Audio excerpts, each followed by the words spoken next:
ready to state the problem that will lead to principal component analysis that we would like to discuss. We would like to find the line L that is the span of a unit vector P, so that L is the best fit for these data points. What do we mean by best fit? Best fit in the sense of minimizing this objective here, J1. J1 is the sum of distances squared. D here, dl ui is the distance between L and the ui. So for example, these are our data points and this is the line L. And dlu1 would be, this is our first data point, u1.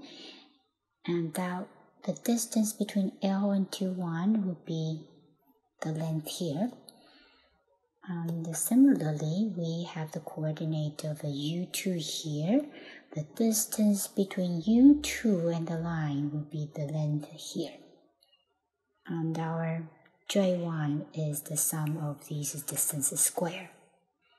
And I would like to find the line that will fit these data the best. That means the distance between these data points to the line will be the smallest, and that will be the best fit. We know such a distance is related to orthogonal projection. These we take U2 as an example. The distance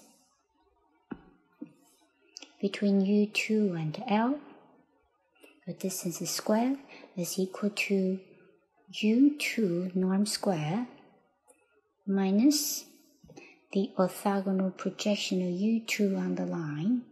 We call it V. The distance between U2 and the line square is equal to U2 square norm square minus V2 norm square.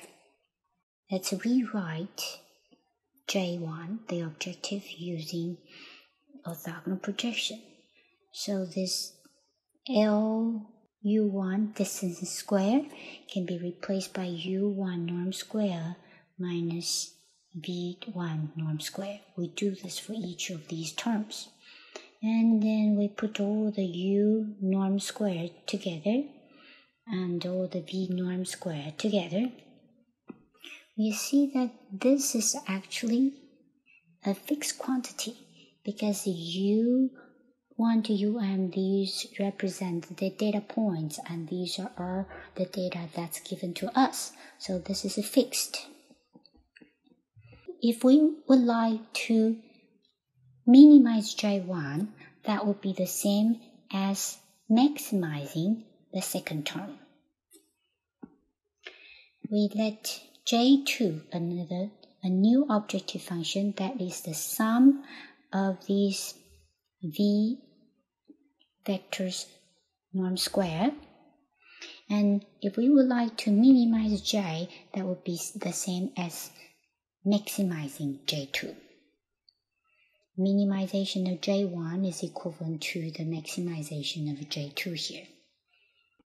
Now the problem that we start with, how to find the line L so that J1 is minimized, is now converted to an equivalent problem. How to find the line for some unit vector P that L is the span of P such that J2 is maximized. It turns out that J2 can be written nicely in this form. It's the 2 norm square of this vector WP. Okay, why this is so? Because VI is the orthogonal projection of UI on P, on the line of P. So we can write it as UI transpose P and P. This is the scalar in front of the vector P, norm square. And we know P has a unit norm, so this is simply UI transpose P square. So J2 can be viewed as the norm square of such a vector, u1 transpose p all the way to um transpose p square. And recall that W is this matrix, ui transpose all the way to um transpose, so this is actually WP. So we have rewritten J2 in this form as the norm square of this vector. Does this bring us any insight? And that would indeed yes, because it tells us how to find P. Because J2 now it's a norm square of WP, we can write it as P transpose WP, and remember that that's the covariance matrix. So this W transpose W here can be replaced by the covariance matrix and a scalar n-1. Now the J2 was in this form, P transpose C P. P is the vector that we would like to find, and we know exactly how to find P so that J2 can be maximized. J2 is maximized if P is the eigenvector of C that corresponds to the largest eigenvalue of C. So, the problem that we studied earlier of finding the line that best fits these data turns out to be an eigenvector problem.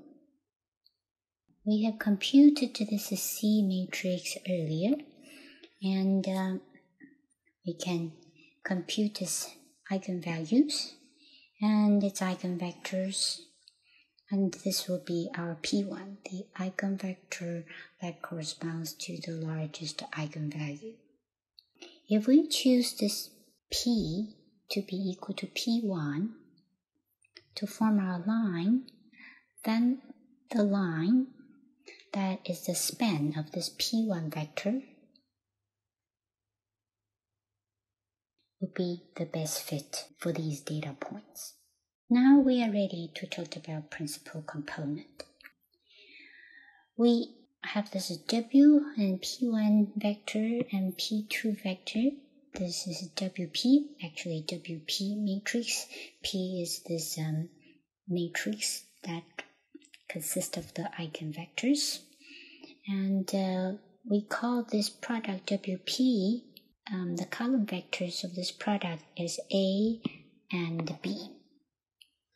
Then this A is called the first principal component, and the B is the second principal component. Using this above example P here, this is P1 and this is P2, and A will be WP1. We plug in these numbers, we get half square root 2x plus 1 over square root 2y. That will be our first principal component. And B, that is equal to WP2, will be minus 1 over square root 2x plus 1 over square root 2y. So we have defined principal components, the first and the second. If we look at the principal component A, it is simply a linear combination of the two variables that we already have, x and y. So from the two variable, we have a linear combination and we have a new variable A. So this new variable can be seen as a new principal component. So we have defined first principal component, second principal component. If we look at the first principal component, it's basically a linear combination of the two variables that we already have. So by linearly combining the two variables, we now have a new variable A. Similarly, we linearly combine x and y and we get a new variable B. And these are the principal components, but what kind of insight can these two new variables bring us? To understand the importance of PCA, we need two more results. Suppose the C is diagonalized like so with D1, D2 its eigenvalues, D1 greater or equal to D2. Then the following two are true. First of all, the variance of A, the first principal component, is exactly equal to D1, and the variance of the second principal component is exactly equal to D2. The covariance of the two vectors is equal to 0. That's the first result. And the second result is the sum of the variances A and B is always equal to the sum of the diagonal elements of C, because we have scaled the variables, the diagonal elements of C are all unity, so we have this equal to 2. So this is a fixed quantity. Let's prove the result. C is equal to W transpose W divided by n minus 1, and we have diagonalized as PDP transpose. We can multiply P transpose and P on both sides of C. So we get an extra P transpose here and P here. And if we multiply P transpose on the left hand side, it would cancel off here, and P on the right hand side cancel off here, so we get the D right here. In WP, we have defined it as AB, okay, and P transpose W transpose will simply be the transpose of AB, so we have A transpose B transpose. Now, let's look at the last two terms, these last two terms. If we multiply it out, we get 1 over M, A transpose A, right here, 1 over M minus 1, A transpose B, right here, and we recognize this as the variance of A, and which is equal to D1, and this one is the covariance of A and B is equal to 0, and this term is the variance of B is equal to D2. So that's the proof for the first result. For the proof of the second result, we will use this property here. Suppose that A and Q are two n by n matrices, and Q is orthogonal, and B is equal to Q transpose AQ. Then the sum of the diagonal elements of B is the same as the sum of diagonal elements of A. With this result, and we put down this is A, this is A, and this is Q transpose, this is Q, and this is B, then we can obtain that the diagonal elements of B is equal to the diagonal elements of A. Now let's go back to our example and see what this implies.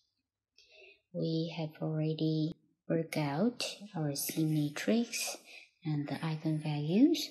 So by this result that the variance of A is equal to D1, variance of B is equal to D2, we can write down the variance of A is equal to this eigenvalue here, and the variance of B is equal to the second eigenvalue here. We also know that the sum of the variance is equal to a fixed number. It's equal to 2. You can never go higher or lower. It's a fixed number. So if we look at SA is 1.98, and the sum is equal to 2. That means that the variance of A accounts for 99% of the total variance. The total is equal to 2. The total variance of A and B put together is equal to 2.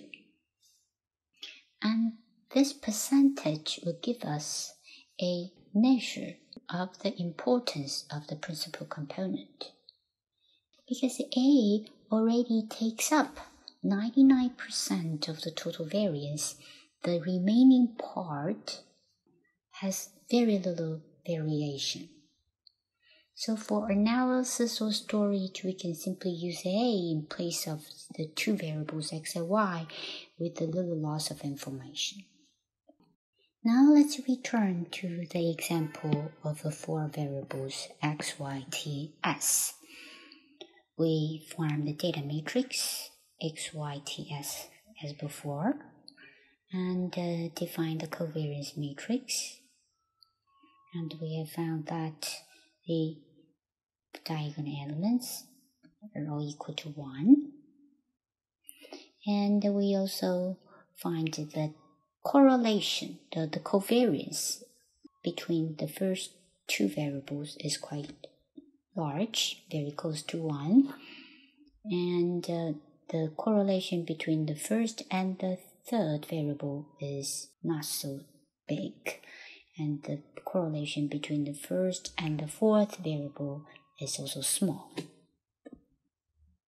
which can be expected because the first two variables are closely related, and the first variable not so closely related to the third and the fourth variable.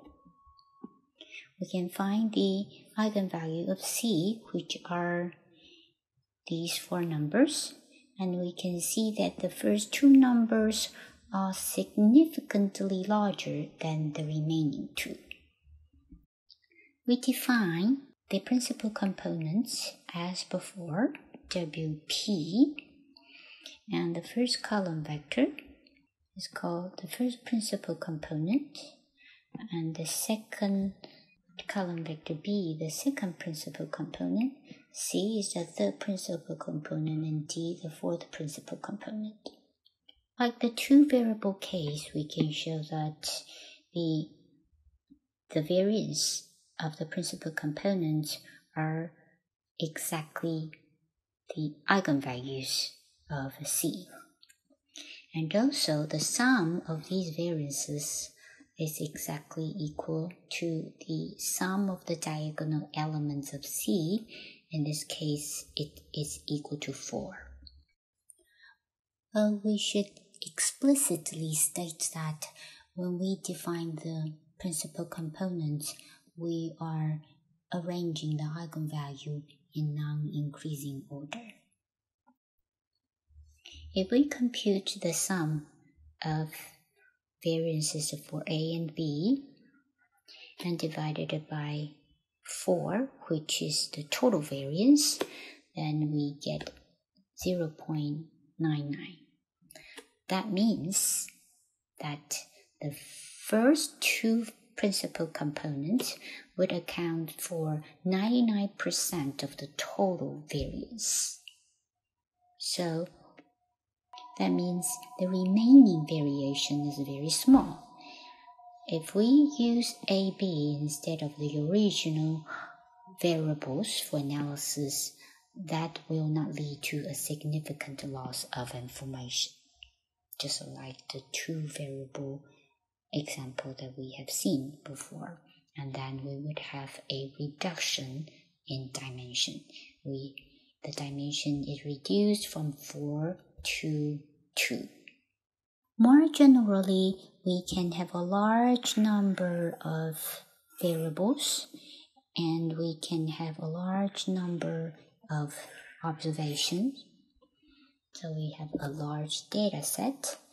But if we use principal component, we can reduce the number of variables to maybe a handful of principal components, and the dimension can be significantly reduced. This is the essence of PCA, principal component analysis. We may start out with a large number of variables and a large data set. With PCA, we can capture the variation of the data using a new, smaller set of variables. these variables are different from the existing variables. The new variables capture most of the variation of the original variables, and we can work with a smaller data set.